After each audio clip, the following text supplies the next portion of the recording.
Oleh karena itu, orang yang beruntung selalu ikut dalam dakwah, menyampaikan. Dakwah itu tidak perlu berbicara seperti berpidato seperti ini. Dakwah bisa dengan memberikan keteladanan, itu pun dakwah. Dakwah tidak mempersulit orang lain, tidak menyusahkan, itu pun dakwah. Hadirin jamaah tarawih rahimakumullah. Ada dalam 114 surat Al-Quran, ada 3 surat yang terdiri dari 3 ayat. Ternyata surat kesayangan kita yang pendek-pendek untuk sholat, salah satunya ada yang 3 ayat ini. 1, surat An-Nasr, surat ke-110. Idza jaa nasrullahi wal fath wa ra'aitan nas yadkhuluna fi dinillahi afwaja fasabbih bihamdi rabbika wastaghfir innahu kana tawwaba. 3 ayat. Yang kedua, Al-Kautsar, surat ke-108. Inna a'tainakal kautsar fasholli lirabbika wanhar inna syani'aka huwal abtar. Yang ketiga, yang paling pendek selain trikul yang kita sukai, Al-Asr. Wal asr innal insana lafil khusrin illal ladina amanu wa amilus solihati wa tawassaw bil haqqi wa tawassaw bis sabr. Dalam kesempatan kali ini saya akan mencoba bagaimana 4 kunci supaya kita tidak rugi menurut surat Al-Asr. Hadirin jamaah tarawih rahimakumullah, kita semua diberi jatah yang sama, sehari 24 jam. Ada yang dalam 24 jam itu bisa mengurus dunia, ada yang 24 jam itu bisa mengurus perusahaan besar, ada juga yang dalam 24 jam tidak bisa mengurus diri sendiri, padahal dengan jatah waktu yang sama. Hafiz Quran waktunya 24 jam sama. Kita yang tidak hafal 1 ayat Al-Quran, 1 surat pun sama 24 jam dalam sehari. Tapi seperti apakah orang yang beruntung menggunakan waktu tersebut? Sebagaimana Allah Subhanahu wa taala bersumpah atas nama waktu, wal asr, wad duha, wan nahar, wal laili.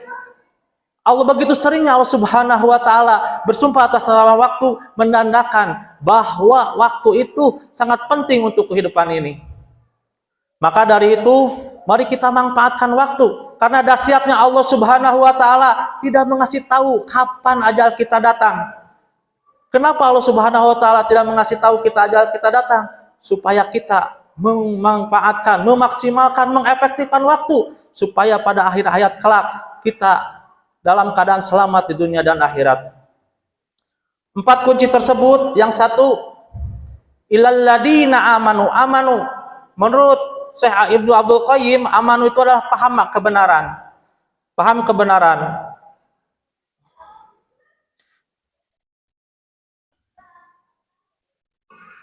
Disebut beruntung adalah paham kebenaran. Jadi wajib bagi kita memahami hidup ini untuk apa.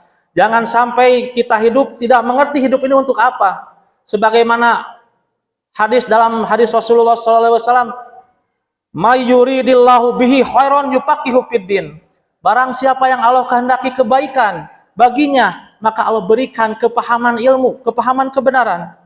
Jadi, kalau orang diberikan harta, pangkat, gelar, jabatan, kedudukan, prioritas, penampilan, itu bukan tolak ukur, itu tidak identik dengan diberi kebaikan. Tapi itu adalah satu cobaan dari Allah Subhanahu wa taala yang belum tentu kita selamat dari cobaan tersebut. Tapi diberikan paham kebenaran, itulah awal orang itu dikehendaki kebaikan. Jadi sekarang setiap hari kita wajib menggunakan waktu ini untuk semakin paham kebenaran, yaitu pemahaman kebenaran dinul Islam. Yang kedua, wa amilus solihati, mengamalkan kebenaran. Kita tidak cukup hanya tahu. Buat apa kita tahu tentang sholat tapi kita tidak pernah sholat? Buat apa kita tahu tentang sodakoh tapi kita tidak pernah sodakoh? Justru kita tahu ilmu sebagai pemandu amal kita. Jadi orang yang beruntung sudah paham kebenaran dan mengamalkan kebenaran. Syaratnya amal diterima apa? 1, niat yang ikhlas. 2, dengan cara yang benar. Dan inilah yang akan kita bawa mati. Kita pasti bakal mati dan tidak membawa dunia berikut isinya.